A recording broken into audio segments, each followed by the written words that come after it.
Breaking news this morning, AIG overhauling its business, selling its broker-dealer network and spinning off its mortgage insurance business.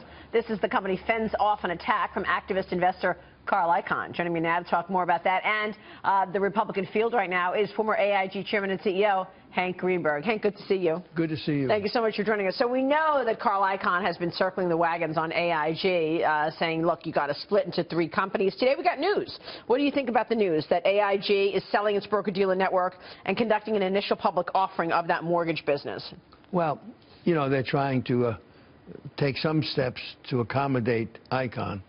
But, you know, the company is a fraction of the size that it was. And I'm not sure that's going to satisfy Icahn. But, you know, you have to run a company the way you think it should be run, not the way some activist tells you to run it. Well, it's interesting because you say, and the reason that you are mentioning that AIG is a fraction of the size is because one of the motivations here is to, they're calling it de-SIFI. In other words, do not be as significantly important financial institution, or so-called SIFI. Yeah. So don't be as big. If you get smaller, you're not as much of a threat to the global economy and the global financial system. Yeah, well, I know that's the idea. So should they get even smaller then, is my question. No, I don't think so. In fact, you know, I think that the diversification that AIG had was really a safeguard in itself. And now it's just a fraction of that.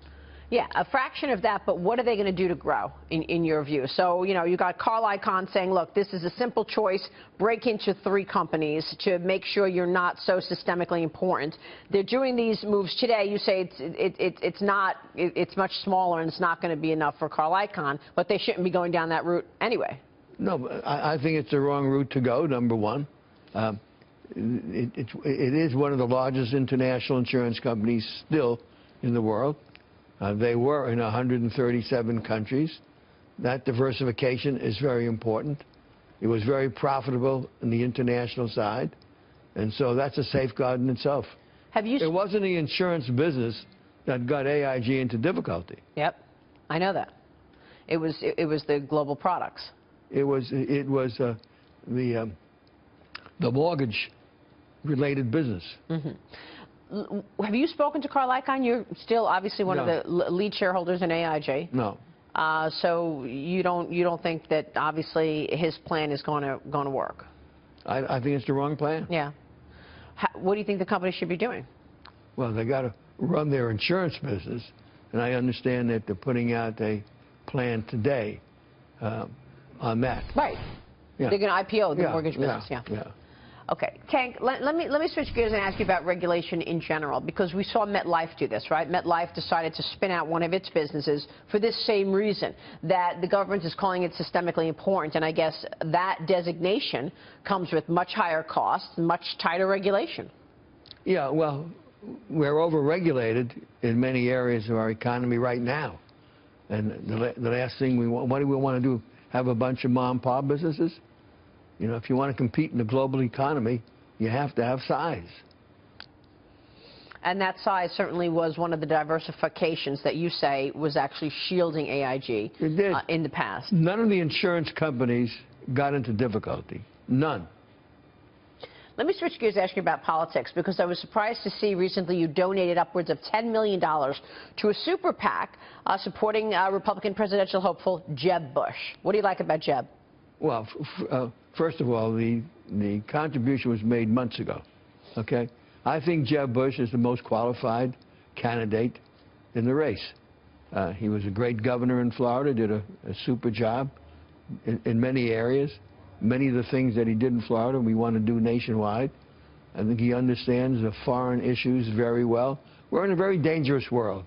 You really got to have a leader who understands that and knows how to deal with it. You can't make it up as you go along. Why do you think his campaign has not gained more traction? You know, that's hard to say. I wish I knew the answer to that. I don't know. You know, you don't tell a leader by how loud he talks and how he shouts. That's not the mark of a leader.